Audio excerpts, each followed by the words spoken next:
ಎಲ್ಲರಿಗೂ ನಮಸ್ಕಾರ. Bilingual current affairs MCQ discussion June 2026ಗೆ ಇನ್ಫೈನೈಟ್ IAS KAS ವತಿಯಿಂದ ಸ್ವಾಗತ. ಈ ಕ್ವಶನ್ಸ್ಗಳು ನಿಮ್ಮ ಮುಂಬರುವ KAS, PSI and other group C ಎಕ್ಸಾಮಿನೇಷನ್ಸ್ಗೆ ತುಂಬ ಮುಖ್ಯವಾಗಿರುತ್ತವೆ. ಮೊದಲನೇ ಪ್ರಶ್ನೆ ನೋಡೋದಾದರೆ, ಮೊದಲನೇ ಪ್ರಶ್ನೆ ಬಂದು special intensive revision of electoral rolls ಬಗ್ಗೆ ಇದೆ. ಸೊ ಮತದಾರರ ಪಟ್ಟಿಯ ವಿಶೇಷ ತೀವ್ರ ಪರಿಷ್ಕರಣೆ ಸಂಬಂಧಪಟ್ಟಂತೆ ಸಂಸತ್ತು ಮತ್ತು ರಾಜ್ಯ ವಿಧಾನಮಂಡಲಗಳ ಮತದಾರರ ಪಟ್ಟಿಗಳ ತಯಾರಿಕೆ, ಮೇಲ್ವಿಚಾರಣೆ, ನಿರ್ದೇಶನ ಮತ್ತು ನಿಯಂತ್ರಣ ಯಾವ ಸಂವಿಧಾನಾತ್ಮಕ ಪ್ರಾಧಿಕಾರಕ್ಕೆ ಸೇರಿದೆ ಅಂತ ಹೇಳ್ಬಿಟ್ಟು ಕ್ವಶನ್ ಕೇಳಿದ್ದಾರೆ. ಓಕೆ, ಸೊ ನಾವು ಪ್ರಶ್ನೆ ನೋಡೋದಾದರೆ ಸೊ ಈ ಥರ ಇದೆ. ಆಪ್ಷನ್ಸ್ಗಳು ನೋಡಿದಾಗ ಕೇಂದ್ರ ಗೃಹ ಸಚಿವಾಲಯ, ಭಾರತದ ಚುನಾವಣಾ ಆಯೋಗ, ರಾಜ್ಯ ಚುನಾವಣಾ ಆಯೋಗ, ಕ್ಷೇತ್ರ ಪುನರ್ವಿಂಗಡಣಾ ಆಯೋಗ ಅಂತ ಕೊಟ್ಟಿದ್ದಾರೆ. ಸರಿಯಾದ ಉತ್ತರ ಬಂದ್ಬಿಟ್ಟು ಬಿ ಆಗಿರುತ್ತೆ. ಓಕೆ, ಸೊ ಈ ಸ್ಪೆಷಲ್ ಇಂಟೆನ್ಸಿವ್ ರಿವಿಷನ್ ಮಾಡೋಕ್ಕೆ ಪವರ್ಸ್ ಇರೋವಂಥ ಒಂದು ಕಾನ್ಸ್ಟಿಟ್ಯೂಷನಲ್ ಬಾಡಿ ಅಂತ ಹೇಳಿದ್ರೆ ಭಾರತದ ಚುನಾವಣಾ ಆಯೋಗ. ಸೊ ಸಂವಿಧಾನದ ವಿಧಿ 324ರ ಪ್ರಕಾರ ಸಂಸತ್ತು ಮತ್ತು ರಾಜ್ಯ ವಿಧಾನಮಂಡಲಗಳ ಚುನಾವಣೆಗಳ ಮೇಲ್ವಿಚಾರಣೆ, ನಿರ್ದೇಶನ ಮತ್ತು ನಿಯಂತ್ರಣದೊಂದಿಗೆ ಮತದಾರರ ಪಟ್ಟಿ ತಯಾರಿಕೆಯ ಜವಾಬ್ದಾರಿ ಭಾರತ ಚುನಾವಣಾ ಆಯೋಗಕ್ಕೆ ಸೇರಿದೆ. ರಾಜ್ಯ ಚುನಾವಣಾ ಆಯೋಗವು ಸ್ಥಳೀಯ ಸಂಸ್ಥೆಗಳು ಅಂತ ಹೇಳಿದ್ರೆ ನಮಗೆ ಪಂಚಾಯತ್ ರಾಜ್ ಏನಿರುತ್ತಲ್ಲ ಆ ಒಂದು ಸ್ಥಳೀಯ ಸಂಸ್ಥೆಗಳಿಗೆ ಚುನಾವಣೆಗಳನ್ನು ನೋಡಿಕೊಳ್ಳುತ್ತೆ ಅಂತ ಹೇಳ್ಬಿಟ್ಟು ಇಲ್ಲಿ ಕೊಟ್ಟಿದ್ದಾರೆ. ಸೊ ಇದು ತುಂಬ ಮುಖ್ಯವಾದ ಪ್ರಶ್ನೆ, ಎಕ್ಸ್ಪೆಕ್ಟೆಡ್ ಕ್ವಶನ್ ಇರುತ್ತೆ ಇದು ನಿಮ್ಮ ಅಪ್ಕಮಿಂಗ್ ಎಕ್ಸಾಮಿನೇಷನ್ಸ್ಗೆ. ಮುಂದಿನ ಪ್ರಶ್ನೆ ನೋಡೋದಾದರೆ ಯೂನಿಫಾರ್ಮ್ ಸಿವಿಲ್ ಕೋಡ್ ಬಿಲ್ ಬಗ್ಗೆ ಇದೆ. ಪ್ರಸ್ತಾಪಿತ ಸಮಾನ ನಾಗರಿಕ ಸಂಹಿತೆ ಮಸೂದೆ ಯಾವ ರಾಜ್ಯ ನೀತಿಯ ನಿರ್ದೇಶಕ ತತ್ವಗಳೊಂದಿಗೆ ಅತ್ಯಂತ ನೇರವಾಗಿ ಸಂಬಂಧಿಸಿದೆ ಅಂತ ಕೇಳಿದ್ದಾರೆ. ಸೊ ಇಲ್ಲಿ ವಿಧಿಗಳನ್ನ ಕೊಟ್ಟಿದ್ದಾರೆ. ವಿಧಿ 39B, ವಿಧಿ 40, ವಿಧಿ 44, ವಿಧಿ 48A. ಸೊ ವಿಧಿ 44 ಸರಿಯಾದ ಉತ್ತರ ಆಗಿರುತ್ತೆ. ಸೊ ನೀವು ನೋಡೋದಾದರೆ ವಿಧಿ 44ರ ಪ್ರಕಾರ ಭಾರತದಾದ್ಯಂತ ಥ್ರೌಟ್ ಇಂಡಿಯಾ ನಾಗರಿಕರಿಗೆ ಸಮಾನ ನಾಗರಿಕ ಸಂಹಿತೆಯನ್ನು ಜಾರಿಗೊಳಿಸಲು ರಾಜ್ಯವು ಪ್ರಯತ್ನಿಸಬೇಕು. ಸೊ ಇದು ರಾಜ್ಯವು ಪ್ರಯತ್ನಿಸಬೇಕು ಅಂತ ಬಂದಾಗ directive principles DPSP, directive principles of state policies ಅಂತ ಬರುತ್ತೆ ನಿಮಗೆ. ಆಯಿತಾ, ರಾಜ್ಯ ನೀತಿಯ ನಿರ್ದೇಶಕ ತತ್ವವಾಗಿರುತ್ತೆ. ನ್ಯಾಯಾಲಯದ ಮೂಲಕ ನೇರವಾಗಿ ಜಾರಿಗೊಳಿಸಲಾಗುವುದಿಲ್ಲ. ಸೊ ಇದನ್ನು ನೆನಪಿಟ್ಕೊಳ್ಳಿ. So this is part of directive principles of state policy. Okay, so ಮುಂದಿನ ಪ್ರಶ್ನೆ ನೋಡೋಣ. ಹಾಗೆ ಮುಂದಿನ ಪ್ರಶ್ನೆಗೆ ಹೋಗೋಕ್ಕಿಂತ ಮುಂಚೆ ಇತ್ತೀಚೆಗೆ ಯಾವ ರಾಜ್ಯಗಳು ಸ್ಟೇಟ್ಸ್ UCC ಬಿಲ್ನ ಪಾಸ್ ಮಾಡಿದ್ದಾವೆ ಅನ್ನೋದನ್ನ ಕೂಡ ನೀವು ಕರೆಂಟ್ ಅಫೇರ್ಸ್ ಪಾರ್ಟ್ ಆಗಿ ತಿಳ್ಕೊಂಡಿರಬೇಕು. ಸೊ ಅದರ ರಿಲೇಟೆಡ್ ಕ್ವಶನ್ಸ್ಗಳು ಬರೋ ಚಾನ್ಸಸ್ ತುಂಬಾ ಇರುತ್ತೆ. ಸೊ ಮುಂದಿನ ಪ್ರಶ್ನೆ ನೋಡೋದಾದರೆ ಅಗೇನ್ ಸಂವಿಧಾನದ ಆರ್ಟಿಕಲ್ ವಿಧಿ 22ರ ಪ್ರಕಾರ ಸಲಹಾ ಮಂಡಳಿಯ ಅಭಿಪ್ರಾಯ ಪಡೆಯದೆ ಸಾಮಾನ್ಯವಾಗಿ ಎಷ್ಟು ಅವಧಿಗಿಂತ ಹೆಚ್ಚು ಕಾಲ ಮುನ್ನೆಚ್ಚರಿಕಾ ಬಂಧನಕ್ಕೆ ಕಾನೂನು ಅನುಮತಿ ನೀಡಲು ಸಾಧ್ಯವಿಲ್ಲ ಅಂತ ಕೊಟ್ಟಿದ್ದಾರೆ.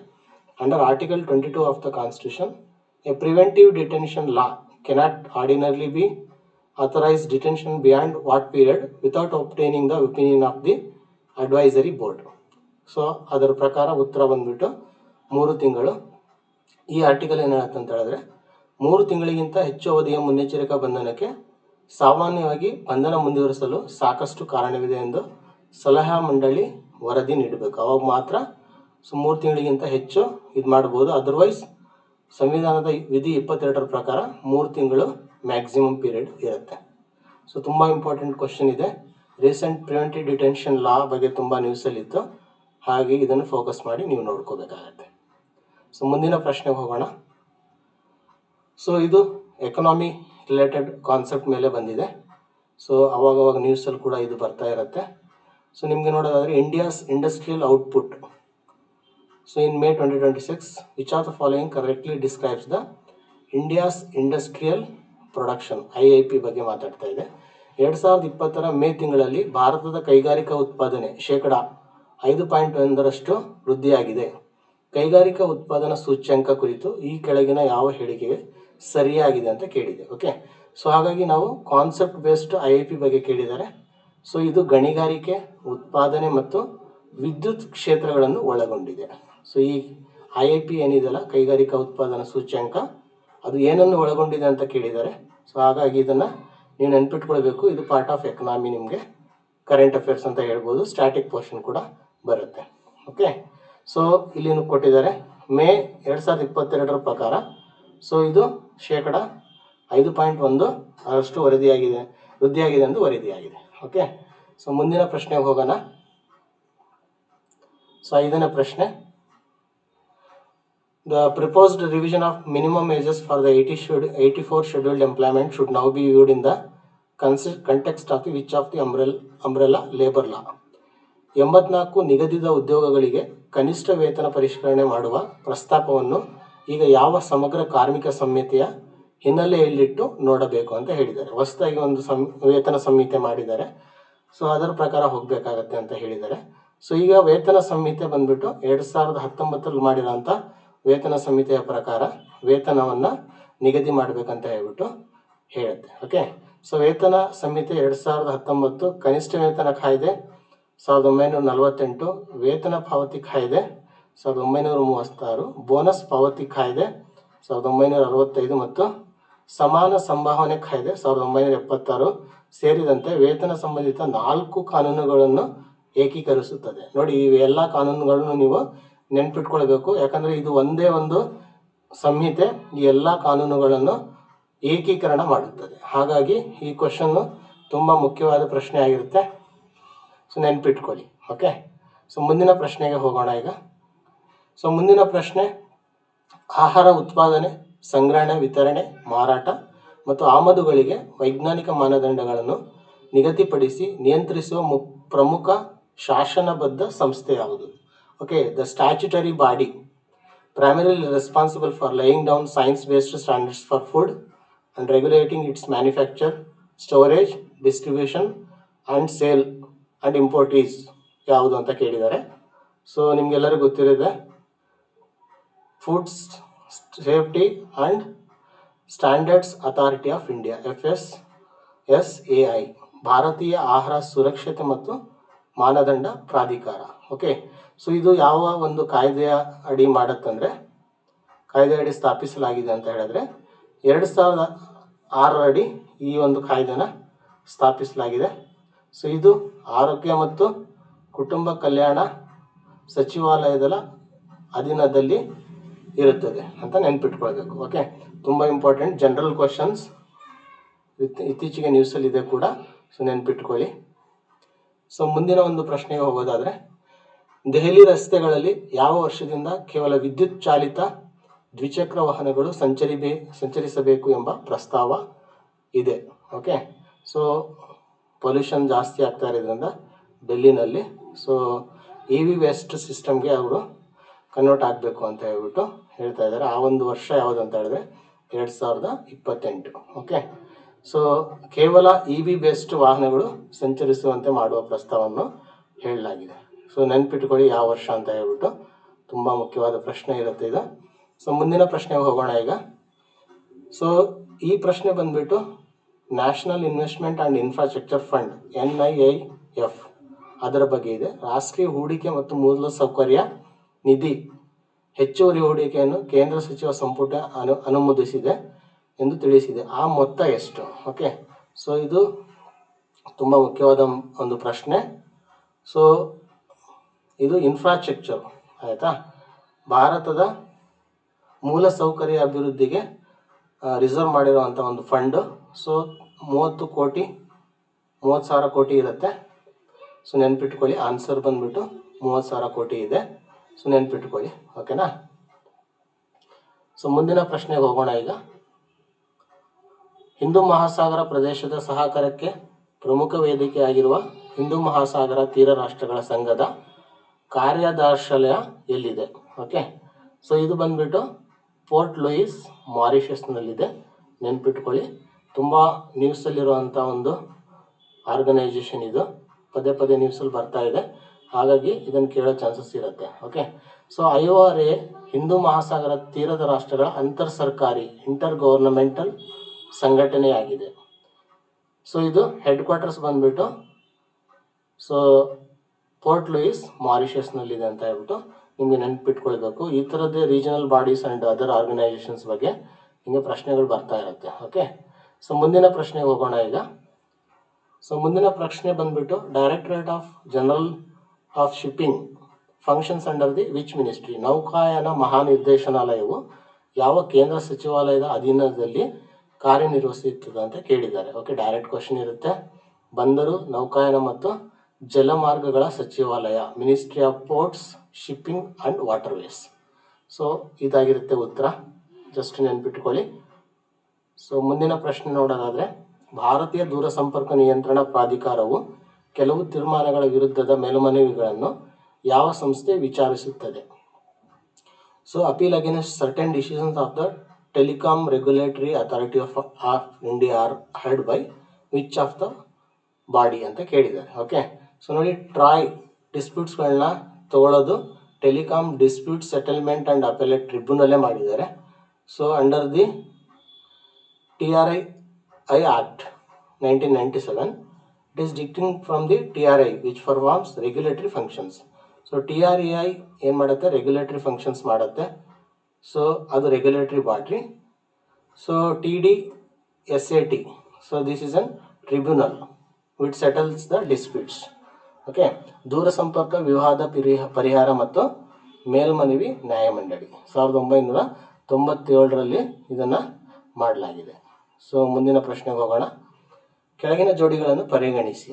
CDSCO ರಾಷ್ಟ್ರೀಯ ಔಷಧ ನಿಯಂತ್ರಕ, DCGI CDSO ಮುಖ್ಯಸ್ಥ, FSSAI ವೈದ್ಯಕೀಯ ಸಾಧನಗಳ ನಿಯಂತ್ರಕ. ಮೇಲಿನ ಜೋಡಿಗಳಲ್ಲಿ ಯಾವುದು ಸರಿಯಾಗಿ ಹೊಂದಿಕೆಯಾಗಿದೆ? ನೋಡಿ, ಮುಂಚೆನೇ ನಾವು ನೋಡಿದ್ವಿ FSSAI is related to the food, ಆಯಿತಾ, ಫುಡ್ ಸೇಫ್ಟಿ ಆ್ಯಂಡ್ ಸ್ಟ್ಯಾಂಡರ್ಡ್ಸ್ ಬಗ್ಗೆ. ಹಾಗಾಗಿ ಇದು ವೈದ್ಯಕೀಯ ಸಾಧನಗಳಿಗೆ ಬರೋದಿಲ್ಲ, ಇದು ತಪ್ಪಾಗಿರುತ್ತೆ. ಸೊ ಹಾಗಾಗಿ ಉತ್ತರ B 1 ಮತ್ತು 2 ಮಾತ್ರ. ಓಕೆ, CDSSO ಕೇಂದ್ರ ಔಷಧ ನಿಯಂತ್ರಣ ಸಂಸ್ಥೆಯಾಗಿದ್ದು ಇದು ಭಾರತದ ಔಷಧ ನಿಯಂತ್ರಣ ನಿರ್ದೇಶಕರು ನೇತೃತ್ವದಲ್ಲಿರುತ್ತದೆ. FSSAI ಆಲ್ರೆಡಿ ನಾವು ನೋಡಿದ್ವಿ, ಆಹಾರಕ್ಕೆ ಸಂಬಂಧಪಟ್ಟಿದೆ. ಸೊ ಹಾಗಾಗಿ ಅದು ಬರೋದಿಲ್ಲ. ಓಕೆ, ಸೊ ಈ ಥರ ಒಂದು ಬಾಡೀಸ್ಗಳ ಬಗ್ಗೆ ನೀವು ನೆನ್ಪಿಟ್ಕೊಳ್ಬೇಕಾಗತ್ತೆ. ಸೊ ಮುಂದಿನ ಪ್ರಶ್ನೆ, Supreme Court's recognition of privacy as a fundamental right is principally traced to which constitutional principle or provision?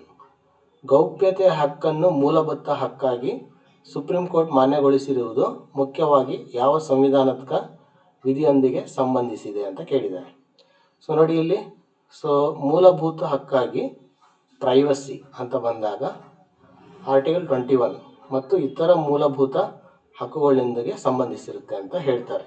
So ಹಾಗಾಗಿ ಉತ್ತರ C ಆಗಿರುತ್ತೆ. ನ್ಯಾಯಮೂರ್ತಿ KS ಪುಟ್ಟಸ್ವಾಮಿ 2017ರಲ್ಲಿ ವರ್ಸಸ್ ಭಾರತ ಸಂಘ ಪ್ರಕರಣ 9 ನ್ಯಾಯಮೂರ್ತಿಗಳ ಒಂದು ಪೀಠ ಗೌಪ್ಯತೆಯ ಹಕ್ಕು ವಿಧಿ 2021ರಡಿ ಭಾಗ 3 ಸ್ವಾತಂತ್ರ್ಯಗಳ ಅವಿಭಾಜ್ಯ ಅಂಗವಾಗಿ ರಕ್ಷಿತವಾಗಿದೆ ಎಂದು ತೀರ್ಪು ನೀಡಿರುತ್ತೆ. So very important questions. ಮುಂಚೆ ಕೂಡ ಬಂದಿದೆ, ಬಟ್ ಇತ್ತೀಚೆಗೆ ಕೂಡ ನ್ಯೂಸಲ್ಲಿರೋದ್ರಿಂದ ಬಹಳ ಮುಖ್ಯವಾಗಿ ಇಂಪಾರ್ಟೆಂಟ್ ಇರುತ್ತೆ ನಿಮ್ಮ ಅಪ್ಕಮಿಂಗ್ ಎಕ್ಸಾಮಿನೇಷನ್ಗೆ. ಸೊ ಮುಂದಿನ ಪ್ರಶ್ನೆ ನೋಡೋದಾದರೆ, ಅಂತಾರಾಜ್ಯ ಜಲ ಸಹಕಾರದ ಉದಾಹರಣೆಯಾಗಿ ಉಲ್ಲೇಖಿಸಲಾದ ತುಂಗಭದ್ರಾ ನದಿ ಯಾವ ನದಿಯ ಪ್ರಮುಖ ಉಪನದಿಯಾಗಿದೆ? ಸೊ ಡೈರೆಕ್ಟ್ ಕ್ವಶನ್ ಇದೆ. The Tungabhadra highlighted as an example of inter state water cooperation is tributary of the which river? Krishna river. So Tungabhadra is formed by the confluence of the Tunga and Bhadra rivers in Karnataka.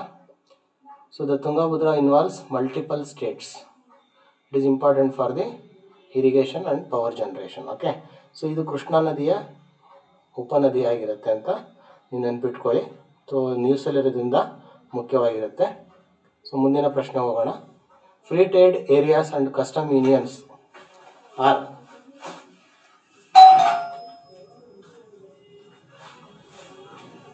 are permitted as exceptions to the WTO's most favored nation principle mainly under which of the article. So ಇದರ ಪ್ರಕಾರ ಮುಕ್ತ ವ್ಯಾಪಾರ, ಕನ್ನಡದಲ್ಲಿ ನೋಡೋದಾದರೆ ಮುಕ್ತ ವ್ಯಾಪಾರ ಪ್ರದೇಶಗಳು ಮತ್ತು ಸುಂಕ ಒಕ್ಕೂಟಗಳಿಗೆ WTO ಅತ್ಯಂತ ಅನುಕೂಲಿತ ರಾಷ್ಟ್ರ ತತ್ವದಿಂದ ವಿನಾಯಿತಿ ಮುಖ್ಯವಾಗಿ ಯಾವ ನಿಯಮದಡಿ ದೊರೆಯುತ್ತದೆ? ಗ್ಯಾಟ್ನ ವಿಧಿ 24. ಸೊ ಇದನ್ನು ನೆನ್ಪಿಟ್ಕೊಳ್ಳಿ. ಸೊ ಇದು ತುಂಬ ಇಂಪಾರ್ಟೆಂಟ್, ಇತ್ತೀಚೆಗೆ ನ್ಯೂಸಲ್ಲಿದೆ ಇದು, ಹಾಗಾಗಿ ನಿಮಗೆ ಪ್ರಶ್ನೆ ಬರೋ ಚಾನ್ಸಸ್ ಇರುತ್ತೆ. ಓಕೆ, ಸೊ ಮುಂದಿನ ಪ್ರಶ್ನೆ ಹೋಗೋಣ ಈಗ. Under the Mahatma Gandhi national rural employment guarantee act, Mahatma Gandhi ರಾಷ್ಟ್ರೀಯ ಗ್ರಾಮೀಣ ಉದ್ಯೋಗ ಖಾತರಿ ಕಾಯ್ದೆಯಡಿ ಗ್ರಾಮ ಪಂಚಾಯಿತಿ ವ್ಯಾಪ್ತಿಯ ಕಾಮಗಾರಿಗಳನ್ನು ಮೇಲ್ವಿಚಾರಣೆ ಮಾಡಿ ಸಾಮಾಜಿಕ ಲೆಕ್ಕ ಪರಿಶೋಧನೆ ನಡೆಸುವ ಸ್ಪಷ್ಟ ಅಧಿಕಾರ ಯಾರಿಗೆ ನೀಡಲಾಗಿದೆ? ನೀವೇನಾದರೂ VA ಎಕ್ಸಾಮಿನೇಷನ್ಸ್ ಬರೀತಾ ಇದ್ದೀರ ಅಂದರೆ ಈ ಥರ ಕ್ವಶನ್ಸ್ ಎಕ್ಸ್ಪೆಕ್ಟ್ ಮಾಡ್ಬೋದು. ಸೊ ಇಲ್ಲಿ ಆಪ್ಷನ್ಸ್ಗಳು ನೋಡಿದಾಗ ಜಿಲ್ಲಾಧಿಕಾರಿ, ಗ್ರಾಮ ಸಭೆ, ರಾಜ್ಯ ಹಣಕಾಸು ಆಯೋಗ, ಮಹಾಲೇಖ ಪಾಲಕರು ಅಂತ ಕೊಟ್ಟಿದ್ದಾರೆ. ಸೊ ಉತ್ತರ ಆಗಿರುತ್ತೆ ಗ್ರಾಮ ಸಭೆ, ಇವರಿಗೆ ಪವರ್ಸ್ ಇರುತ್ತೆ, ಹಾಗಾಗಿ ನೆನ್ಪಿಟ್ಕೊಳ್ಳಿ. ಇದು MG ನರೇಗಾ ಕಾಲಂ 17 ಪ್ರಕಾರ ಅವರಿಗೆ ಪವರ್ಸ್ ಇರುತ್ತೆ. ಸೊ ಈಗ MG ನರೇಗಾ VBG ರಾಮ್ಜಿ ಅಂತ ಆಗಿದೆ, ಅದರದ್ದು ಕೂಡ ಫೀಚರ್ಸ್ನ ನೀವು ತಿಳ್ಕೊಂಡಿರಬೇಕು. ಸೊ ನಂಬರ್ ಆಫ್ ವರ್ಕಿಂಗ್ ಡೇಸ್ನ 100ಇಂದ 150ಗೆ ಹೆಚ್ಚಿಸಿದ್ದಾರೆ, ಅದನ್ನು ಕೂಡ ನೀವು ತಿಳ್ಕೊಂಡಿರಬೇಕಾಗತ್ತೆ. ಸೊ ಇದಿಷ್ಟು ಈ ಪ್ರಶ್ನೆ ಬಗ್ಗೆ. ಸೊ ನೆಕ್ಸ್ಟ್ ಪ್ರಶ್ನೆ ನೋಡೋದಾದರೆ ಪೋಷಣ್ ಬಗ್ಗೆ ಕೇಳಿದ್ದಾರೆ. ಕಿಶೋರಿಯರು ಮತ್ತು ತಾಯಂದಿರ ಅಪೌಷ್ಟಿಕತೆಯನ್ನು ಎದುರಿಸಲು ಸಂಬಂಧಿಸಿದ ಪೋಷಣ್ 2 ಯೋಜನೆಯನ್ನು ಯಾವ ಕೇಂದ್ರ ಸಚಿವಾಲಯ ಅನುಷ್ಠಾನಗೊಳಿಸುತ್ತದೆ ಅಂತ ನೋಡಿ. ಪೋಷಣ್ ಅಭಿಯಾನ ಅನುಷ್ಠಾನಗೊಳಿಸುವ ಒಂದು ಸಚಿವಾಲಯ ಅಂದರೆ ಮಹಿಳಾ ಮತ್ತು ಮಕ್ಕಳ ಅಭಿವೃದ್ಧಿ ಸಚಿವಾಲಯ ಅಂತ ನೀವು ನೆನ್ಪಿಟ್ಕೊಂಡಿರಬೇಕು. ಓಕೆ, ಸೊ ಮುಂದಿನ ಪ್ರಶ್ನೆ ಹೋಗೋಣ ಈಗ. So anaemia Mukt Bharat is commonly described to which strategy? Anaemia Mukt Bharat ಅಭಿಯಾನವನ್ನು ಸಾಮಾನ್ಯವಾಗಿ ಯಾವ ಕಾರ್ಯತಂತ್ರದ ಮೂಲಕ ವಿವರಿಸಲಾಗುತ್ತದೆ? ಓಕೆ, ಸೊ ಈ ಕಾರ್ಯತಂತ್ರದ ಒಂದು ಕೋಡ್ ಏನಂತ ಹೇಳಿದ್ರೆ 6x6x6 ಕಾರ್ಯತಂತ್ರ ಅಂತ ಹೇಳಿಬಿಟ್ಟು 6 ಫಲಾನುಭವಿಗಳ ಗುಂಪುಗಳು, 6 ಹಸ್ತಕ್ಷೇಪಗಳು ಮತ್ತು 6 ಸಾಂಸ್ಥಿಕ ವ್ಯವಸ್ಥೆಗಳು ಇದನ್ನು ಒಟ್ಟುಗೂಡಿ ಒಂದು ಉದ್ದೇಶ ಇಟ್ಕೊಂಡು ಅನಿಮಿಯಾ ಮುಕ್ತ ಭಾರತ ಅಂತ ಮಾಡಬೇಕಂತ ಒಂದು ಸ್ಟ್ರಾಟಜಿ ಮಾಡ್ಕೊಂಡಿದ್ದಾರೆ. ಆ ಒಂದು ಸ್ಟ್ರಾಟಜಿನ ನೀವು ನೆನ್ಪಿಟ್ಕೊಳ್ಬೇಕಾಗತ್ತೆ.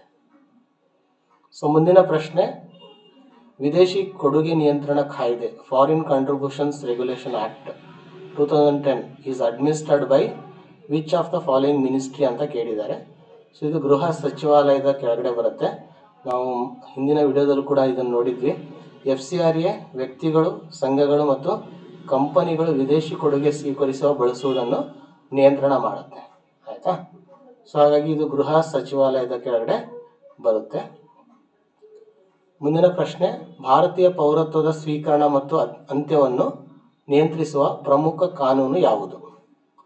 ಸೊ ನೋಡಿ ಇಲ್ಲಿ, which one of the following is the principal law governing acquisition and termination of the Indian citizenship? Okay, so ಹಾಗಾಗಿ ಉತ್ತರ ಬಂದ್ಬಿಟ್ಟು ಇಂಡಿಯನ್ ಸಿಟಿಜನ್ಶಿಪ್ ಆ್ಯಕ್ಟ್ 1955 ಆಗಿರುತ್ತೆ ಅದಕ್ಕೆ. ಸೊ ಇದನ್ನು ನೆನ್ಪಿಟ್ಕೊಳ್ಬೇಕಾಗತ್ತೆ. ಇದು ಇತ್ತೀಚೆಗೆ ಸ್ಪೆಷಲ್ ಇಂಟೆನ್ಸಿವ್ ರಿವಿಷನ್ ಮಾಡ್ತಾ ಇರೋದ್ರಿಂದ ಇಂಡಿಯನ್ ಸಿಟಿಜನ್ಶಿಪ್ ಬಗ್ಗೆ ನ್ಯೂಸಲ್ಲಿದೆ, ಹಾಗಾಗಿ ಈ ಒಂದು ಕಾಯ್ದೆನ ನೀವು ನೆನ್ಪಿಟ್ಕೊಳ್ಬೇಕು. ಪ್ರಶ್ನೆ ಬರುವಂಥ ಒಂದು ಚಾನ್ಸಸ್ ಹೆಚ್ಚಿರುತ್ತೆ. ಸೊ ನೆಕ್ಸ್ಟ್ ಪ್ರಶ್ನೆ ನೋಡೋದಾದರೆ ಕ್ರಯೋಜೆನಿಕ್ ರಾಕೆಟ್ ಎಂಜಿನ್ ಬಗ್ಗೆ ಇದೆ. ಕ್ರಯೋಜೆನಿಕ್ ರಾಕೆಟ್ ಎಂಜಿನ್ಗಳು ಸಾಮಾನ್ಯವಾಗಿ ಯಾವ ಪ್ರೇರಕ ಸಂಯೋಜನೆಯನ್ನು ಬಳಸುತ್ತವೆ? Okay, so cryogenic rocket engines generally use which propellant combination ಅಂತ ಕೇಳಿದ್ದಾರೆ. ಸೊ ಇದರಲ್ಲಿ ಮುಖ್ಯವಾಗಿ ಲಿಕ್ವಿಡ್ ಹೈಡ್ರೋಜನ್ ಮತ್ತು ಲಿಕ್ವಿಡ್ ಆಕ್ಸಿಜನ್ನ ಉಪಯೋಗಿಸ್ತಾರೆ, ಅದು ನಿಮಗೆ ಗೊತ್ತಿರಬೇಕು. ಓಕೆ, ಇಸ್ರೋದ ಒಂದು CE-20 ಒಂದು powers the cryogenic upper stage of the LME-3. Okay, so ಈ ಒಂದು ಎಂಜಿನ್ನು ಕ್ರಯೋಜೆನಿಕ್ ಅಪ್ಪರ್ ಸ್ಟೇಜ್ನ ಪವರ್ ಮಾಡುತ್ತೆ ಅಂತ ಕೊಟ್ಟಿದ್ದಾರೆ. ಸೊ ಇದನ್ನು ನೆನ್ಪಿಟ್ಕೊಳ್ಳಿ, ಯಾವ ಒಂದು ಎಂಜಿನ್ ಅಂತ ಕೂಡ ಕೇಳುವ ಒಂದು ಚಾನ್ಸಸ್ ಜಾಸ್ತಿ ಇರುತ್ತೆ. ಸೊ ಮುಂದಿನ ಪ್ರಶ್ನೆ ನೋಡೋದಾದರೆ, ಸೊ ಇದು ತೋತಾಪುರ ಮಾವಿಗೆ ಸಂಬಂಧಪಟ್ಟಂತೆ ಇದೆ. ಸೊ ಇತ್ತೀಚೆಗೆ ತೋತಾಪುರಿ ಮಾವಿನ ಬೆಲೆ ತುಂಬ ಕಡಿಮೆ ಆಗಿತ್ತು, ಹಾಗಾಗಿ ಅದಕ್ಕೆ ಮಾರುಕಟ್ಟೆ ಮಧ್ಯಪ್ರವೇಶ ಬೆಲೆ ಅಂತ ಮಿನಿಮಮ್ ಮಾರ್ಕೆಟ್ ಇಂಟರ್ವೆನ್ಷನ್ ಪ್ರೈಸ್ ಅಂತ ಕೊಟ್ಟಿದ್ದಾರೆ. ಆ ಮಾರ್ಕೆಟ್ ಇಂಟರ್ವೆನ್ಷನ್ ಪ್ರೈಸ್ ಕೊಡೋದು ಸೆಂಟ್ರಲ್ ಗೌರ್ನಮೆಂಟು. ಸೊ ಅದು ಎಷ್ಟಾಗಿತ್ತು ಅಂತ ಇಲ್ಲಿ ಪ್ರಶ್ನೆ ಕೇಳಿದ್ದಾರೆ. ಪ್ರತಿ ಕ್ವಿಂಟಲ್ಗೆ 1750 ಆಗಿತ್ತು. ಈ ತೋತಾಪುರಿ ಮಾವು ಹೆಚ್ಚಾಗಿ ಬೆಳೆಯೋದು ಕೋಲಾರ ಮತ್ತು ಚಿಕ್ಕಬಳ್ಳಾಪುರ ರೀಜನಲ್ಲಿ ಬೆಳೀತಾರೆ. ಅದನ್ನು ಕೂಡ ನೀವು ನೆನ್ಪಿಟ್ಕೊಳ್ಬೇಕು. ಇದು ಕರ್ನಾಟಕ ಕರೆಂಟ್ ಅಫೇರ್ಸ್ ಆಗಿ ನಿಮಗೆ ತುಂಬ ಇಂಪಾರ್ಟೆಂಟ್ ಆಗಿ ಇದು ಕ್ವಶನ್ ಇರುತ್ತೆ.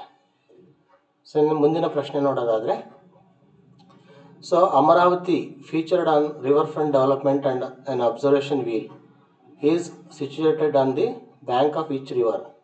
ನದಿ ತೀರ ಅಭಿವೃದ್ಧಿ ಮತ್ತು ವೀಕ್ಷಣಾ ಚಕ್ರದ ಸುದ್ದಿಯಲ್ಲಿ ಉಲ್ಲೇಖಿಸಲಾದ ಅಮರಾವತಿ ಯಾವ ನದಿ ತೀರದಲ್ಲಿ ಇದೆ ಅಂತ ಕೇಳಿದ್ದಾರೆ. ಸೊ ಇದು Amaravati city is located in the bank of the river Krishna. ಇದನ್ನು ನೆನಪಿಟ್ಕೊಳ್ಳಿ, ಆಯಿತಾ.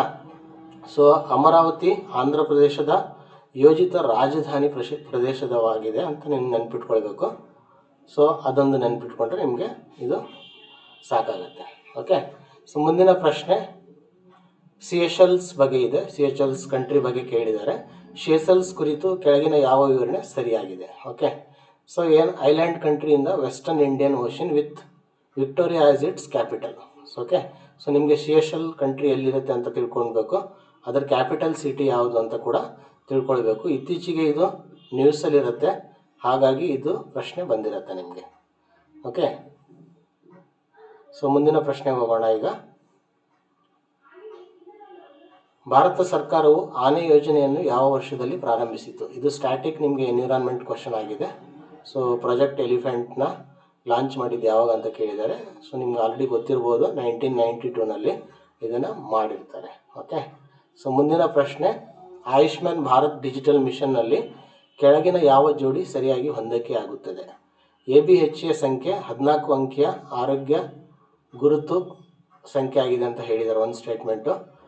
ಬಿ ಬಂದ್ಬಿಟ್ಟು ರಾಷ್ಟ್ರೀಯ ಆರೋಗ್ಯ ಪ್ರಾಧಿಕಾರ ರಾಜ್ಯ ಮಟ್ಟದ ಆಹಾರ ನಿಯಂತ್ರಕ ಅಂತ ಕೇಳಿದ್ದಾರೆ.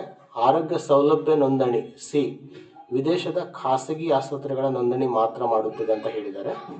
ಸೊ ಡಿ ಬಂದ್ಬಿಟ್ಟು ಆರೋಗ್ಯ ವೃತ್ತಿಪರರ ನೋಂದಣಿ ಚುನಾವಣಾ ಆಯೋಗ ನಿರ್ವಹಿಸುವ ದತ್ತಾಂಶ ಅಂತ ಕೇಳಿದ್ದಾರೆ. ಓಕೆ. ಸೊ ಸರಿಯಾದ ಉತ್ತರ ನೋಡೋದಾದರೆ ಇಲ್ಲಿ ABHA ಸಂಖ್ಯೆ 14 ಅಂಕಿಯ ಆರೋಗ್ಯ ಗುರುತು. ಓಕೆ. ಅದೇ ಥರ ಬೇರೆ ಬೇರೆ ನೀವು ನೋಡ್ಬೋದು, ಆಧಾರದ ನಂಬರ್ ಕೂಡ ನೀವು ನೋಡ್ಕೊಳ್ಬೋದು ಎಷ್ಟು ಅಂಕಿನಲ್ಲಿ ಇರುತ್ತೆ ಅಂತ ಹೇಳ್ಬಿಟ್ಟು. ಸೊ ಆ ಥರ ಕನೆಕ್ಟ್ ಮಾಡಬೇಕು ನೀವು. ಓಕೆ. ಸೊ ಮುಂದಿನ ಪ್ರಶ್ನೆಗೆ ಹೋಗೋಣ. ಸೊ ಮುಂದಿನ ಪ್ರಶ್ನೆ, ಸೊ ಗೋಲ್ಡನ್ ಟ್ರಯಾಂಗಲ್ ಅಂತ ಕರೀತಾರೆ. ಅಕ್ರಮ ಅಫೀಮು ಉತ್ಪಾದನೆ ಮತ್ತು ಸಾಗಣೆಯೊಂದಿಗೆ ಸಾಮಾನ್ಯವಾಗಿ ಸಂಬಂಧಿಸಲಾದ ಸುವರ್ಣ ತ್ರಿಭುಜ ಯಾವ ದೇಶಗಳನ್ನು ಒಳಗೊಂಡಿದೆ? ಸೊ ಈ ಅಫೀಮು ಉತ್ಪಾದನೆಯಲ್ಲಿ ಈ ದೇಶಗಳು ಮುಖ್ಯ ಪಾತ್ರ ವಹಿಸುತ್ತವೆ, ಹಾಗಾಗಿ ಇದ್ರ ಬಗ್ಗೆ ಕೇಳಿದ್ದಾರೆ. ಸೊ ಇದರಲ್ಲಿ ಮಯನ್ಮಾರ್, ಲಾವೋಸ್ ಮತ್ತು ಥೈಲ್ಯಾಂಡ್ ಇದೆ. ಸೊ ಈ ಕಂಟ್ರೀಸ್ಗಳನ್ನ ನೀವು ನೆನಪಿಟ್ಕೊಳ್ಬೇಕು. ಸೊ ಈ ಮಾದಕ ವಸ್ತುಗಳನ್ನು ಇವು ಉತ್ಪಾದನೆ ಮಾಡಿ ಬೇರೆ ಕಂಟ್ರಿಗಳಂದರೆ ಅಫ್ಘಾನಿಸ್ತಾನ್ ಮತ್ತು ಪಾಕಿಸ್ತಾನ್, ಇರಾನ್ ಆ ಪ್ರದೇಶಗಳಿಗೆ ಇವು ಸಾಗಣೆ ಮಾಡುತ್ತವೆ. ಅದನ್ನು ನೆನಪಿಟ್ಕೊಳ್ಳಿ. ಓಕೆ. ಸೊ ಮುಂದಿನ ಪ್ರಶ್ನೆಗೆ ಹೋಗೋಣ. ಭಾರತದಲ್ಲಿ ಮಾದಕ ವಸ್ತು ನಿಯಂತ್ರಣ ಕುರಿತು ಕೆಳಗಿನ ಹೇಳಿಕೆಗಳನ್ನು ಪರಿಗಣಿಸಿ. ಓಕೆ. NDPS ಕಾಯ್ದೆಯನ್ನು 1980ರಲ್ಲಿ ಜಾರಿಗೊಳಿಸಲಾಯಿತು. ಮೊದಲನೇ ಸ್ಟೇಟ್ಮೆಂಟು. ಎರಡನೇ ಸ್ಟೇಟ್ಮೆಂಟ್, ಮಾದಕ ವಸ್ತು ನಿಯಂತ್ರಣ ಬ್ಯೂರೋ ಗೃಹ ಸಚಿವಾಲಯದ ಅಧೀನದಲ್ಲಿದೆ ಅಂತ ಕೇಳಿದ್ದಾರೆ. NDPS ಕಾಯ್ದೆಯಡಿ ರಾಜ್ಯ ಪೊಲೀಸರಿಗೆ ಯಾವುದೇ ಅಧಿಕಾರವಿಲ್ಲ ಅಂತ ಕೇಳಿದ್ದಾರೆ. ಓಕೆ. ಸೊ ನೀವೇನಾದ್ರು ಪೊಲೀಸ್ ಎಕ್ಸಾಮಿನೇಷನ್ಸ್ ಬರೀತಾ ಇದ್ದರೆ ಈ ಥರ ಕ್ವಶನ್ಸ್ನ ಎಕ್ಸೆಪ್ಟ್ ಮಾಡ್ಬೋದು. ಸೊ ಯಾಕಂತ ಹೇಳಿದ್ರೆ ಒಂದು ಸಲ ನೀವು ಪೊಲೀಸ್ ಡಿಪಾರ್ಟ್ಮೆಂಟಿಗೆ ಹೋದರೆ ಈ ಥರ ಒಂದು ಕಾಯ್ದೆಗಳು ಎಲ್ಲ ನೀವು ಆ್ಯಕ್ಚುಲಿ ಕೆಲಸ ಮಾಡಬೇಕಾಗತ್ತೆ. ಹಾಗಾಗಿ ಈ ಪ್ರಶ್ನೆ ತುಂಬ ಮುಖ್ಯವಾಗಿರುತ್ತೆ. ಸೊ NDPS ಕಾಯ್ದೆ ಯಾವಾಗ ಜಾರಿ ಆಯಿತು? ಸೊ ಅದು ಯಾವ ಒಂದು ಸಚಿವಾಲಯದ ಅಧೀನದಲ್ಲಿದೆ ಮತ್ತು ರಾಜ್ಯ ಪೊಲೀಸ್ ಹಾಗೂ ಅವರಿಗೆ ನೀಡಲಾದ ಅಧಿಕಾರ ಇತರ ಸಂಸ್ಥೆಗಳಿಗೂ ಇದೆಯಾ ಅಂತ ಹೇಳ್ಬಿಟ್ಟು ನೀವು ತಿಳ್ಕೊಳ್ಬೇಕು. ಓಕೆ. ಸೊ NDPS ಕಾಯ್ದೆಯಡಿ ರಾಜ್ಯ ಪೊಲೀಸರಿಗೆ ಅಧಿಕಾರ ಇದೆ, ಅದನ್ನು ನೀವು ತಿಳ್ಕೊಂಡಿರ್ಬೇಕಾಗತ್ತೆ. ಓಕೆ. ಸೊ ಹಾಗಾಗಿ ಈ ಪ್ರಶ್ನೆ ತುಂಬ ಇಂಪಾರ್ಟೆಂಟ್ ಇದೆ. ಸೊ ಅಪ್ಕಮಿಂಗ್ PSI ಆ್ಯಂಡ್ ಬೇರೆ ಎಕ್ಸಾಮ್ಸ್ಗೂ ಕೂಡ ನಿಮಗೆ ಕೇಳ್ಬೋದು. ನೆಕ್ಸ್ಟ್ ಪ್ರಶ್ನೆ ಬಂದ್ಬಿಟ್ಟು NFSA, so national food security act ಬಗ್ಗೆ ಕೇಳಿದ್ದಾರೆ. ಸೊ ಇದನ್ನು ತಿದ್ದುಪಡಿ ಮಾಡಿದ್ದಾರೆ, ಇತ್ತೀಚೆಗೆ ತಿದ್ದುಪಡಿ ಮಾಡಿದ್ದಾರೆ. ಆ ತಿದ್ದುಪಡಿ ಪ್ರಕಾರ ಎಷ್ಟು ಕೆ ಜಿ ಅಕ್ಕಿ ಒಂದು ಕುಟುಂಬಕ್ಕೆ ಕೊಡಬೇಕು ಅಂತ ಹೇಳ್ಬಿಟ್ಟು. ಸೊ ಇದರ ಬಗ್ಗೆ ಪ್ರಶ್ನೆ ನೋಡೋದಾದರೆ, NFSA ತಿದ್ದುಪಡಿಗಳ ಕುರಿತು ನೀಡಲಾದ ಆಹಾರ ಧಾನ್ಯಕ್ಕಾಗಿ ಅಕ್ಕಿಗಾಗಿ ಯಾವ ಪ್ರಮಾಣದ ಸಂಯೋಜನೆಯನ್ನು ಉಲ್ಲೇಖಿಸಲಾಗಿದೆ. ಸೊ ಪ್ರತಿ ವ್ಯಕ್ತಿ ಇಲ್ಲಿ ಸ್ಟೇಟ್ಮೆಂಟ್ 4 ಕೊಟ್ಟಿದ್ದಾರೆ. ಉತ್ತರ ನೋಡೋದಾದರೆ ವ್ಯಕ್ತಿಗೆ 7 ಕೆ ಜಿ, ಕುಟುಂಬಕ್ಕೆ ಗರಿಷ್ಠ 35 ಕೆ ಜಿ ಅಂತ ಇದು ಮಾಡಿದ್ದಾರೆ. ಸೊ ಹಾಗಾಗಿ ಇದನ್ನು ನೆನಪಿಡಬೇಕು. ಸೊ ಇತ್ತೀಚೆಗೆ ಕರೆಂಟ್ ಅಫೇರ್ಸಲ್ಲಿ ಬಂದಿರೋಂಥ ಒಂದು ತುಂಬ ಇಂಪಾರ್ಟೆಂಟ್ ಕ್ವಶನ್ ಇದೆ, ಇದನ್ನು ನೆನಪಿಡಿ. ಮುಂದಿನ ಪ್ರಶ್ನೆ ನೋಡೋದಾದರೆ, ಸೊ ಕೇಂದ್ರ ಮತ್ತು ರಾಜ್ಯ ಸರ್ಕಾರಿ ನೌಕರರ ಸೇವಾ ವಿಷಯಗಳಿಗೆ ಸಂಬಂಧಿಸಿದ ಆಡಳಿತಾತ್ಮಕ ನ್ಯಾಯಮಂಡಳಿಗಳ ಬಗ್ಗೆ ವಿಶೇಷವಾಗಿ ಯಾವ ವಿಧಿಯಲ್ಲಿ ಒದಗಿಸಲಾಗಿದೆ. Okay, so administrative tribunals for services matters of union and state employees specifically provided under the which of the article ಅಂತ ಕೇಳಿದ್ದಾರೆ. Okay, so article 323A empowers the Parliament. So ವಿಧಿ 323A ಪಾರ್ಲಿಮೆಂಟ್ಗೆ ಒಂದು ಪವರ್ ಕೊಡುತ್ತೆ, to provide for the administrative tribunals dealing with the recruitment and service condition of the public servant. Okay, so 323A, 323B were inserted by the constitutional amendment of the 42nd amendment. Okay, so ಈ ಒಂದು ತಿದ್ದುಪಡಿಗಳನ್ನು 42ನೇ ಸಂವಿಧಾನ ತಿದ್ದುಪಡಿಯ ಮೂಲಕ ಈ ಒಂದು ವಿಧಿಗಳನ್ನು ಸೇರಿಸಲಾಯಿತು ಅಂತ ಹೇಳ್ಬಿಟ್ಟು ನೀವು ತಿಳ್ಕೊಂಡಿರಬೇಕು. ಸೊ ಇದಿಷ್ಟು ಈ ಪ್ರಶ್ನೆ ಬಗ್ಗೆ. ಸೊ ಮುಂದಿನ ಪ್ರಶ್ನೆ ನೋಡೋಣ. International Maritime Organization IMO, so ತುಂಬ ಮುಖ್ಯವಾದ ಒಂದು ಪ್ರಶ್ನೆ. ಸೊ ನಿಮಗೆ specialised agencies or bodies of the United Nations ಅವಾಗ ಕೇಳ್ತಾನೆ ಇರ್ತಾರೆ. ಹಾಗಾಗಿ ಅಂತಾರಾಷ್ಟ್ರೀಯ ಸಮುದ್ರ ಸಂಸ್ಥೆ ಎಂದರೆ, ಸೊ ಅದರಲ್ಲಿ ಸ್ಟೇಟ್ಮೆಂಟ್ 4 ಕೊಟ್ಟಿದ್ದಾರೆ. ಬಟ್ ಉತ್ತರಕ್ಕೆ ಬಂದ್ಬಿಡೋಣ. ಉತ್ತರಕ್ಕೆ ಬಂದಾಗ ಲಂಡನ್ನಲ್ಲಿ ಕೇಂದ್ರ ಕಚೇರಿ ಹೊಂದಿರುವ ವಿಶ್ವಸಂಸ್ಥೆಯ ವಿಶೇಷ ಸಂಸ್ಥೆ. ಓಕೆ, ಸೊ ನೀವೀಗ ಇಂಗ್ಲೀಷಲ್ಲಿ ನೋಡೋದಾದರೆ A specialised agency of the United Nations head quarters in the London. So sometimes ಕೇಳ್ತಾರೆ IMO, ಸೊ IMOದು ಲಂಡನ್ ಅಂತ ಹಾಕಿರ್ತಾರೆ, WTO ಜಿನೆವಾ ಅಂತ ಹಾಕಿರ್ತಾರೆ, WHO ಇನ್ನೊಂದೇನೋ ಆಪ್ಷನ್ ಕೊಟ್ಟಿರ್ತಾರೆ. ಸೊ ನೋಡಿ, ಈ ಥರ ಮ್ಯಾಚ್ ದ ಫಾಲೋಯಿಂಗ್ ಕೂಡ ನಿಮಗೆ ಕೇಳೋ ಚಾನ್ಸಸ್ ಜಾಸ್ತಿ ಇರುತ್ತೆ. ಬೇರೆ ಬೇರೆ ಎಕ್ಸಾಮಲ್ಲಿ ಆಲ್ರೆಡಿ ಕೇಳಿರೋದ್ರಿಂದ ಈ ಒಂದು ಬಾಡಿದು ಹೆಡ್ ಕ್ವಾರ್ಟರ್ಸ್ ಎಲ್ಲಿದೆ ಮತ್ತು ಇದು ಯುನೈಟೆಡ್ ನೇಷನ್ಸ್ ಅಂಡರಲ್ಲಿ ಬರುತ್ತಾ ಅಂತ ಹೇಳ್ಬಿಟ್ಟು ನೀವು ನೆನ್ಪಿಡಬೇಕಾಗುತ್ತೆ. ಸೊ ಬಹಳ ಮುಖ್ಯವಾದ ಪ್ರಶ್ನೆ. ಸೊ ಮುಂದಿನ ಪ್ರಶ್ನೆ ಹೋಗೋಣ. ಹೋರ್ಮುಜ್ ಜಲಸಂಧಿ ಯಾವ ಜಲಪ್ರದೇಶಗಳನ್ನು ಸಂಪರ್ಕಿಸುತ್ತದೆ? ಓಕೆ, ಸೊ ಈ ಒಂದು ಪ್ರಶ್ನೆ ನಾವು ಮುಂದಿನ ಇದರಲ್ಲೂ ಕೂಡ ನೋಡಿದ್ವಿ. ಸೊ ಇದು ಪರ್ಷಿಯನ್ ಕೊಲ್ಲಿ ಮತ್ತು ಒಮನ್ ಕೊಲ್ಲಿಯನ್ನು ಸಂಪರ್ಕಿಸುತ್ತದೆ ಅಂತ. ಅದು ಮುಂದೆ ಹೋಗ್ಬಿಟ್ಟು ಅರಬ್ಬಿ ಸಮುದ್ರದೊಂದಿಗೆ ಇದು ಸಂಪರ್ಕಿಸುತ್ತದೆ ಅಂತ ನಾವು ಕೂಡ ನೋಡಿದ್ವಿ. ಓಕೆ, ಸೊ ಹಾಗಾಗಿ ಮುಂದಿನ ಪ್ರಶ್ನೆ ಹೋಗೋಣ ಈಗ. So national disaster management authority ಬಗ್ಗೆ ಇದೆ ಮುಂದಿನ ಪ್ರಶ್ನೆ. ರಾಷ್ಟ್ರೀಯ ವಿಪತ್ತು ನಿರ್ವಹಣಾ ಪ್ರಾಧಿಕಾರಕ್ಕೆ ಪ್ರಧಾನಮಂತ್ರಿ ಅಧ್ಯಕ್ಷರಾಗಿರುತ್ತಾರೆ. ಒಂದನೇ ಸ್ಟೇಟ್ಮೆಂಟ್. ಇದನ್ನು ವಿಪತ್ತು ನಿರ್ವಹಣಾ ಕಾಯ್ದೆ 2005 ಅಡಿ ರಚಿಸಲಾಗಿದೆ ಅಂತ ಎರಡನೇ ಸ್ಟೇಟ್ಮೆಂಟು. ರಾಷ್ಟ್ರೀಯ ಕಾರ್ಯಕಾರಿ ಸಮಿತಿಗೆ ಕೇಂದ್ರ ಗೃಹ ಕಾರ್ಯದರ್ಶಿ ಅಧ್ಯಕ್ಷರಾಗಿರ್ತಾರೆ, ಮೂರನೇ ಸ್ಟೇಟ್ಮೆಂಟು. ಸೊ ಇಲ್ಲಿ ಆ ಒಂದು ಬಾಡಿದು ಅಥಾರಿಟಿದು ಪವರ್ಸ್ ಕೊಟ್ಟಿದ್ದಾರೆ ಅಥವಾ ಅದರದ್ದು ಲಾಸ್ ಆ್ಯಕ್ಟ್ಸ್ ಕೊಟ್ಟಿದ್ದಾರೆ, ಅದನ್ನು ನೀವು ಐಡೆಂಟಿಫೈ ಮಾಡಬೇಕು. ಇಲ್ಲಿ ಕೊಟ್ಟಿರುವಂಥ 3 ಸ್ಟೇಟ್ಮೆಂಟ್ಗಳು ಕರೆಕ್ಟ್ ಆಗಿರೋದ್ರಿಂದ ಉತ್ತರ ಆಗಿದ್ದು D, statement 1, 2, 3 are correct. So all the statement are correct ಅಂತ ಹೇಳ್ಬೋದು. NDMಗೆ ಪ್ರಧಾನಮಂತ್ರಿಯವರು ಅಧ್ಯಕ್ಷರಾಗಿರ್ತಾರೆ. ಸೊ ಈ ಥರ PM ಪ್ರೆಸಿಡೆಂಟ್ ಆಗಿರೋಂಥ ಒಂದು ಅಥವಾ ಚೇರ್ಮನ್ ಆಗಿರೋಂಥ ಒಂದು ಬಾಡೀಸ್ಗಳು ಯಾವುದಿದೆ ಅದನ್ನು ಲಿಸ್ಟ್ ಔಟ್ ಮಾಡ್ಕೊಳ್ಬೇಕು ನೀವು. ಜೊತೆಗೆ ಆ ಒಂದು ಬಾಡಿದು ಕಾನ್ಸ್ಟಿಟ್ಯೂಷನಲ್ಲಿ ಅಥವಾ ಆ್ಯಕ್ಟ್ ಥ್ರೂ ಯಾವ ಆ್ಯಕ್ಟ್ನಲ್ಲಿ ಫಾರ್ಮೇಷನ್ ಮಾಡಿದ್ದಾರೆ, ಸ್ಟ್ಯಾಚ್ಯುಟರಿ ಬಾಡಿನ ಅಂತೆಲ್ಲ ತಿಳ್ಕೊಂಡಿರ್ಬೇಕಾಗತ್ತೆ. ಓಕೆ, ಸೊ ಇದಿಷ್ಟು ಅದ್ರ ಬಗ್ಗೆ. ಸೊ ಮುಂದಿನ ಪ್ರಶ್ನೆ ನೋಡೋದಾದರೆ, ಭಾರತದ ಮುಕ್ತ ವ್ಯಾಪಾರ ಒಪ್ಪಂದಗಳ ಮಾತುಕತೆ ಮತ್ತು ಆಡಳಿತವನ್ನು ಮುಖ್ಯವಾಗಿ ವಾಣಿಜ್ಯ ಇಲಾಖೆ ಯಾವ ಸಚಿವಾಲಯದಡಿ ನಿರ್ವಹಿಸುತ್ತದೆ? ಸೊ ವಾಣಿಜ್ಯ ಇಲಾಖೆನೇ ನಡೆಸುತ್ತೆ, ಆದರೆ ಸಚಿವಾಲಯ ಬಂದುಬಿಟ್ಟು ವಾಣಿಜ್ಯ ಮತ್ತು ಕೈಗಾರಿಕೆ ಸಚಿವಾಲಯ ಅಂತ ನೀವು ನೆನ್ಪಿಡಬೇಕು. ಓಕೆ, ಸೊ ಮುಂದಿನ ಪ್ರಶ್ನೆ MGNREGA ಅಡಿ ಇದೆ. ಸೊ MGNREGA ಅಡಿ ಕೆಲಸಕ್ಕಾಗಿ ಬೇಡಿಕೆ ಸಲ್ಲಿಸಿದ ನಂತರ ನಿಗದಿತ ಅವಧಿಯೊಳಗೆ ಉದ್ಯೋಗ ನೀಡದಿದ್ದರೆ ಅರ್ಜಿದಾರರಿಗೆ ನಿರುದ್ಯೋಗ ಭತ್ಯೆಗೆ ಹಕ್ಕು ಉಂಟಾಗಬಹುದು.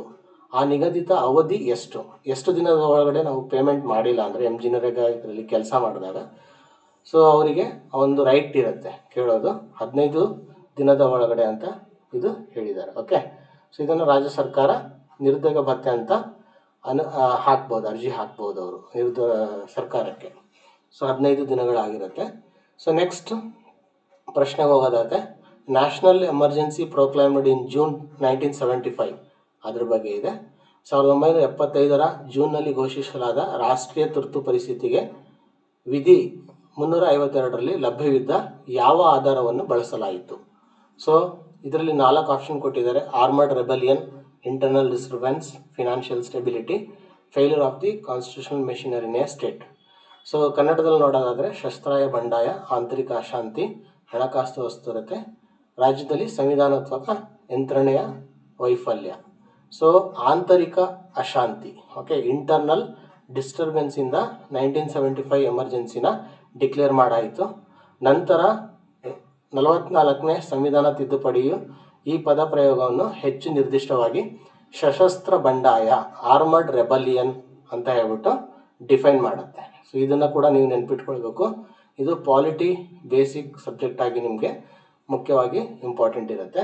ಇತ್ತೀಚೆಗೆ ಎಮರ್ಜೆನ್ಸಿನ ಕಂಡೆಮ್ ಮಾಡಿದರು. ಸೊ ಹಾಗಾಗಿ ಇದು ನ್ಯೂಸಲ್ಲಿತ್ತು, ಹಾಗೆ ಈ ಪ್ರಶ್ನೆ ತುಂಬ ಇಂಪಾರ್ಟೆಂಟ್ ಆಗಿರುತ್ತೆ.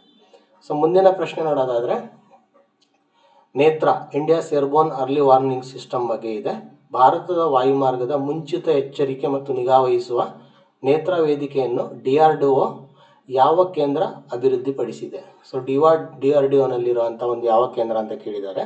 So centre for airborne system, CABS, ವಾಯುಮಾರ್ಗ ವ್ಯವಸ್ಥೆಗಳ ಕೇಂದ್ರ, ಅದು DRDO ಅಂಡರಲ್ಲಿ ಬರುತ್ತೆ. ಅದು ಇದನ್ನು ಅಭಿವೃದ್ಧಿಪಡಿಸಿದೆ ಅಂತ ಹೇಳ್ಬೋದು. ಓಕೆ, ಸೊ ಮುಂದಿನ ಪ್ರಶ್ನೆ ಹೋಗೋಣ.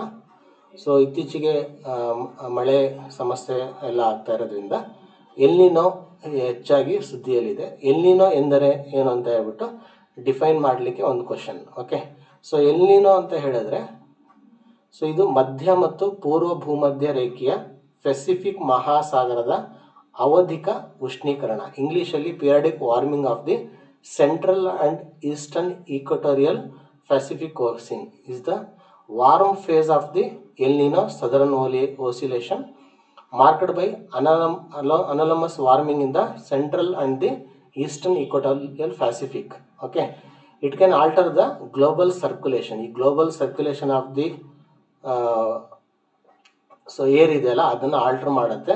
ಹಾಗಾಗಿ ರೈನ್ಫಾಲ್ ಮೇಲೆ ಇದು ಡೈರೆಕ್ಟಾಗಿ ಅಫೆಕ್ಟ್ ಆಗುತ್ತೆ. ರೈನ್ಫಾಲು, ಮಾನ್ಸೂನ್ ಅದರ ಮೇಲೆ ಅಫೆಕ್ಟ್ ಆಗುತ್ತೆ ಅಂತ ಹೇಳ್ಬೋದು. ಸೊ ಇದು ಭಾರತದ ಒಂದು ಮಾನ್ಸೂನ್ ಮೇಲೆ, ಮುಂಗಾರಿನ ಮೇಲೂ ಕೂಡ ಪ್ರಭಾವ ಬೀರುತ್ತದೆ. ಸೊ ಹಾಗಾಗಿ ಇದು ಎಲ್ಲಿ ಉಗಮವಾಗುತ್ತೆ ಅಂತ ಹೇಳಿದ್ರೆ ಮಧ್ಯ ಮತ್ತು ಪೂರ್ವ ಭೂಮಧ್ಯ ರೇಖೆಯ ಪೆಸಿಫಿಕ್ ಮಹಾಸಾಗರದ ಅವಧಿಕ ಉಷ್ಣೀಕರಣ ಅಂತ ಹೇಳ್ತಾರೆ. ಅದನ್ನು ನೆನಪಿಡಬೇಕಾಗತ್ತೆ. ಸೊ ಇದಿಷ್ಟು ಎಲ್ ನಿನೋ ಬಗ್ಗೆ. ಮುಂದಿನ ಪ್ರಶ್ನೆ, ಅರುಣಾಚಲ ಪ್ರದೇಶವು ಭೂಕಂಪ ಮತ್ತು ಭೂಕುಸಿತಗಳಿಗೆ ಹೆಚ್ಚಿನ ಅಪಾಯ ಹೊಂದಿರುವುದಕ್ಕೆ ಮುಖ್ಯ ಕಾರಣ ರಾಜ್ಯದ ಬಹುಭಾಗವು ಎಲ್ಲಿದೆ ಅಂತ ಕೇಳಿದ್ದಾರೆ. ಯಾವ ವಲಯದಲ್ಲಿ ಇರೋದರಿಂದ ಭೂಕಂಪ ಹೆಚ್ಚು ಸಂಭವಿಸುತ್ತದೆ ಅಂತ ಕೇಳಿದ್ದಾರೆ. ಈ ಭೂಕಂಪಗಳನ್ನ ವಲಯಗಳಾಗಿ ವಿಂಗಡಿಸಲಾಗಿದೆ. ಆಯಿತಾ, ಆ ವಲಯಗಳು ಯಾವ್ಯಾವುದು ಸೊ ಅನ್ನೋದನ್ನ ನೀವು ತಿಳ್ಕೊಂಡಿರಬೇಕು. ಸೊ ಈಗ ಅರುಣಾಚಲ ಪ್ರದೇಶ ನೋಡೋದಾದರೆ ಇದು ಭೂಕಂಪ ವಲಯ 5 ಮತ್ತು ಯುವ ಪೂರ್ವ Himalaya. So seismic zone 5 and the young eastern ಹಿಮಾಲಯಸಲ್ಲಿ ಇದು ಇರೋದ್ರಿಂದ ಹೆಚ್ಚಿನ ಭೂಕಂಪಗಳು ಅಲ್ಲಾಗತ್ತೆ ಅಂತ ಹೇಳ್ತಾ ಇದ್ದಾರೆ. ಓಕೆ, ಸೊ ಇದಿಷ್ಟು ಈ ಪ್ರಶ್ನೆ ಬಗ್ಗೆ. ಮುಂದಿನ ಪ್ರಶ್ನೆ ನೋಡೋದಾದರೆ ಸಾಮಾನ್ಯ ಮರಣ ಪ್ರಮಾಣದ ಪರಿಸ್ಥಿತಿಯಲ್ಲಿ ಜನಸಂಖ್ಯೆಯ ಪ್ರತಿಸ್ಥಾಪನಾ ಮಟ್ಟ ಒಟ್ಟು ಸಂತಾನೋತ್ಪತ್ತಿ ದರವನ್ನು ಸಾಮಾನ್ಯವಾಗಿ ಎಷ್ಟು ಎಂದು ಪರಿಗಣಿಸಲಾಗುತ್ತದೆ? ನಾವು ಹಿಂದಿನ ಒಂದು ವಿಡಿಯೋದಲ್ಲಿ ಕೂಡ ನೀವು ನೋಡಿದ್ವಿ. ಸೊ ಇದು 2.1 ಅಂತ ಹೇಳ್ತಾರೆ. ಓಕೆ, ಸೊ ಹಾಗಾಗಿ ಅದನ್ನು ನೋಡ್ಕೊಳ್ಳಿ. ಮುಂದಿನ ಪ್ರಶ್ನೆಗೆ ಹೋಗೋಣ. ಈಗ ಭಾರತದ ಬಾಹ್ಯಾಕಾಶ ಕ್ಷೇತ್ರದ ಸುಧಾರಣೆಗಳಲ್ಲಿ ಖಾಸಗಿ ಬಾಹ್ಯಾಕಾಶ ಚಟುವಟಿಕೆಗಳಿಗೆ ಅನುಮತಿ ನೀಡಿ ಉತ್ತೇಜಿಸುವ ಏಕಗವಾಕ್ಷಿ ಸಂಸ್ಥೆ ಯಾವುದು? ಸೊ ಈಗ ಇಂಡಿಯನ್ ಸ್ಪೇಸ್ ಸೆಕ್ಟರ್ ರಿಫಾರ್ಮ್ಸ್ ಬಂದರೆ ಒಂದು ಮೇಜರ್ ಏಜೆನ್ಸಿ ಇದೆ, ಇನ್ ಸ್ಪೇಸ್ ಅಂತ ಹೇಳ್ಬಿಟ್ಟು. ಇದನ್ನು ನೀವು ನೆನ್ಪಿಟ್ಕೊಳ್ಳೇಬೇಕು. ಸೊ ಇದು ಸುದ್ದಿಯಲ್ಲಿದೆ, ಹಾಗಾಗಿ ಪ್ರಶ್ನೆಗಳು ಬರುವಂಥ ಒಂದು ಚಾನ್ಸಸ್ ಇರುತ್ತೆ. ಮುಂದಿನ ಪ್ರಶ್ನೆ ಸ್ಟಾರ್ಟಪ್ ಇಂಡಿಯಾ ಬಗ್ಗೆ ಇದೆ. ಈ ಉಪಕ್ರಮದಡಿ ಅರ್ಹ ಸ್ಟಾರ್ಟಪ್ಗಳಿಗೆ ಮಾನ್ಯತೆ ನೀಡುವ ಸಂಸ್ಥೆ ಯಾವುದು? ಸೊ ಸ್ಟಾರ್ಟಪ್ಗಳಿಗೆ ಇದು ಕೊಡೋದು ಎಲಿಜಿಬಲ್ ಸ್ಟಾರ್ಟಪ್ಸ್ಗಳಿಗೆ ರೆಕಗ್ನಿಷನ್ ಕೊಡುವಂಥ ಒಂದು ಸಂಸ್ಥೆ ಯಾವುದು ಅಂತ ಕೇಳಿದ್ದಾರೆ. So department for promotion of industry and internal trade, ಕೈಗಾರಿಕೆ ಮತ್ತು ಆಂತರಿಕ ವ್ಯಾಪಾರ ಉತ್ತೇಜನ ಇಲಾಖೆ ಈ ಉಪಕ್ರಮದಡಿ ಸ್ಟಾರ್ಟಪ್ಗಳಿಗೆ ಮಾನ್ಯತೆ ನೀಡುತ್ತೆ. ಓಕೆ, ರೆಕಗ್ನಿಷನ್ ಕೊಡುತ್ತೆ ಅಂತ ಹೇಳ್ತಾರೆ. ಸೊ ಮುಂದಿನ ಪ್ರಶ್ನೆ, I2U2 ಗುಂಪಿನ ಸದಸ್ಯ ರಾಷ್ಟ್ರಗಳನ್ನು ಸರಿಯಾಗಿ ಸೂಚಿಸುವ ಆಯ್ಕೆ ಯಾವುದು? ಸೊ ಈ I2U2 ಗುಂಪು ಏನಿದೆಯಲ್ಲ, ಇದರಲ್ಲಿ ಇರುವಂಥ ಒಂದು ದೇಶಗಳನ್ನ ನೋಡಬೇಕಾಗತ್ತೆ. ಸೊ ಇಲ್ಲಿ ಭಾರತ ಇದೆ, ಇಸ್ರೇಲ್ ಇದೆ, ಯುನೈಟೆಡ್ ಅರಬ್ ಎಮಿರೇಟ್ಸ್ ಇದೆ ಮತ್ತು ಅಮೇರಿಕಾ ಇದೆ. ಓಕೆ, ಸೊ ಇದನ್ನು ನೆನಪಿಡಿ, ತುಂಬ ಇಂಪಾರ್ಟೆಂಟ್ ಒಂದು ಗುಂಪು ಇದು. ಸೊ I2U2 ಇದು ಸುದ್ದಿಯಲ್ಲಿತ್ತು, ಹಾಗಾಗಿ ಇದರ ಮೇಲೆ ಪ್ರಶ್ನೆ ಬರುವಂಥ ಒಂದು ಚಾನ್ಸಸ್ ಜಾಸ್ತಿ ಇರುತ್ತೆ. ಸೊ ನೀವು ಕಂಟ್ರೀಸ್ ಅಥವಾ ದೇಶಗಳನ್ನ ನೆನಪಿಡಬೇಕಾಗತ್ತೆ. ಇದರ ಮುಖ್ಯ ಉದ್ದೇಶ ಫುಡ್ ಸೆಕ್ಯೂರಿಟಿ, ಆಹಾರ ಭದ್ರತೆ, ಸ್ವಚ್ಛ ಇಂಧನ, ತಂತ್ರಜ್ಞಾನ ಮತ್ತು ಹೂಡಿಕೆ ಮೇಲೆ ಜಾಸ್ತಿ ಇದು ಪ್ರಮುಖ ಒತ್ತನ್ನು ನೀಡುತ್ತೆ ಅಂತ ನೀವು ನೋಡ್ಕೊಂಡಿರಬೇಕು. ಓಕೆ, ಸೊ ಮುಂದೆ ಹೋಗ್ತಾ ಮುಂದಿನ ಪ್ರಶ್ನೆ ನೋಡೋಣ. ಏಕೀಕೃತ ಪಾವತಿ ಅಂತರ್ಮುಖ UPI unified payment interface and ಭೀಮ್ ಅನ್ವಯಿಕೆಯನ್ನು ಅಭಿವೃದ್ಧಿಪಡಿಸಿದ ಸಂಸ್ಥೆ ಯಾವುದು? ಸೊ ಭೀಮ್ ಆ್ಯಂಡ್ UPIನ ಡೆವಲಪ್ ಮಾಡಿದ ಒಂದು ಸಂಸ್ಥೆ ಯಾವುದು ಅಂತ ಕೇಳಿದರೆ, ಡೈರೆಕ್ಟಾಗಿ answer national payments corporation of India, ಭಾರತದ ರಾಷ್ಟ್ರೀಯ ಪಾವತಿ ನಿಗಮ ಇದನ್ನು ಮಾಡಿದೆ. ಓಕೆ, ಸೊ ಇತ್ತೀಚೆಗೆ UPI ಕೆಲವೊಂದು ಬೇರೆ ಕಂಟ್ರೀಸ್ ಕೂಡ ನಮ್ಮ ಒಂದು UPI ಸಿಸ್ಟಮ್ನ ಅಡಾಪ್ಟ್ ಮಾಡ್ಕೊಂಡಿದ್ದಾವೆ. ಆ ಕಂಟ್ರೀಸ್ ಯಾವುದು ನ್ಯೂಸಲ್ಲಿತ್ತಲ್ಲ, ಅದನ್ನು ನೀವು ತಿಳ್ಕೊಂಡಿರಬೇಕು, ಅದ್ರ ಮೇಲೆ ಪ್ರಶ್ನೆಗಳು ಬರುತ್ತೆ. ಸೊ ಮುಂದಿನ ಪ್ರಶ್ನೆಗೆ ನೋಡೋದಾದರೆ, ಇಂಟರ್ನ್ಯಾಷನಲ್ ಅಟಾಮಿಕ್ ಎನರ್ಜಿ ಬಗ್ಗೆ ಇದೆ. ಅಣು ರಕ್ಷಣಾ ಮೇಲ್ವಿಚಾರಣೆ ಮತ್ತು ಪರಿಶೀಲನೆಗಳನ್ನು ನಡೆಸುವ ಅಂತಾರಾಷ್ಟ್ರೀಯ ಅಣುಶಕ್ತಿ ಸಂಸ್ಥೆ ಕೇಂದ್ರ ಕಚೇರಿ ಎಲ್ಲಿದೆ ಅಂತ ಕೇಳಿದ್ದಾರೆ. ಸೊ ಈಗ ಇರಾನ್ ಆ್ಯಂಡ್ USA ವಾರ್ ಆಗ್ತಾ ಇರೋದ್ರಿಂದ, ಇರಾನಲ್ಲಿ ನ್ಯೂಕ್ಲಿಯರ್ ಪವರ್ ಜಾಸ್ತಿ ಇರೋದ್ರಿಂದ ಅಮೇರಿಕ ಅದನ್ನು ಕಂಟ್ರೋಲ್ ಮಾಡಬೇಕಂತ ಹೇಳಿದ್ರೆ ಮಾಡಬೇಕಂತಲೇ ಯುದ್ಧ ನಡೆಸ್ತಾ ಇರೋದು. ಹಾಗಾಗಿ ಆ ಒಂದು ಸಂದರ್ಭದಲ್ಲಿ ಈ ಇಂಟರ್ನ್ಯಾಷನಲ್ ಅಟಾಮಿಕ್ ಎನರ್ಜಿ ಏಜೆನ್ಸಿ ನ್ಯೂಸಲ್ಲಿತ್ತು. ಸೊ ಇದರದ ಕೇಂದ್ರ ಕಚೇರಿ ಎಲ್ಲಿದೆ ಅಂತ ಕೇಳಿದ್ದಾರೆ. ಇದು ಬಂದ್ಬಿಟ್ಟು ಕೇಂದ್ರ ಕಚೇರಿ ಇರೋದು ವಿಯೆನ್ನಾ. ಸೊ ಇದು ಆಸ್ಟ್ರಿಯಾದ ಕಂಟ್ರಿ, ಆಸ್ಟ್ರಿಯಾ ವಿಯೆನ್ನಾದಲ್ಲಿದೆ. ಇದು ಅಣುಶಕ್ತಿಯು ಶಾಂತಿಯುತ ಹಾಗೂ ಅದರ ಬಳಕೆ ಶಾಂತಿಯುತವಾಗಿರಬೇಕು ಅಂತ ಹೇಳ್ಬಿಟ್ಟು ಇದರ ಉದ್ದೇಶ ಇರುತ್ತೆ. ಓಕೆ, ಸೊ ಇದನ್ನು ನೋಡ್ಕೊಳ್ಳಿ, ತುಂಬ ಇಂಪಾರ್ಟೆಂಟ್ ಕ್ವಶನ್ ಇದು. ಸೊ ಮುಂದೆ ಹೋಗ್ತಾ, ಟ್ರೇಡ್ ರಿಸೀವಬಲ್ಸ್ ಡಿಸ್ಕೌಂಟಿಂಗ್ ಸಿಸ್ಟಮ್ ವ್ಯಾಪಾರ ಸ್ವೀಕೃತಿಗಳ ರಿಯಾಯಿತಿ ವ್ಯವಸ್ಥೆ TREDS ಕುರಿತು ಯಾವ ಹೇಳಿಕೆ ಸರಿಯಾಗಿದೆ ಅಂತ ಕೇಳಿದ್ದಾರೆ.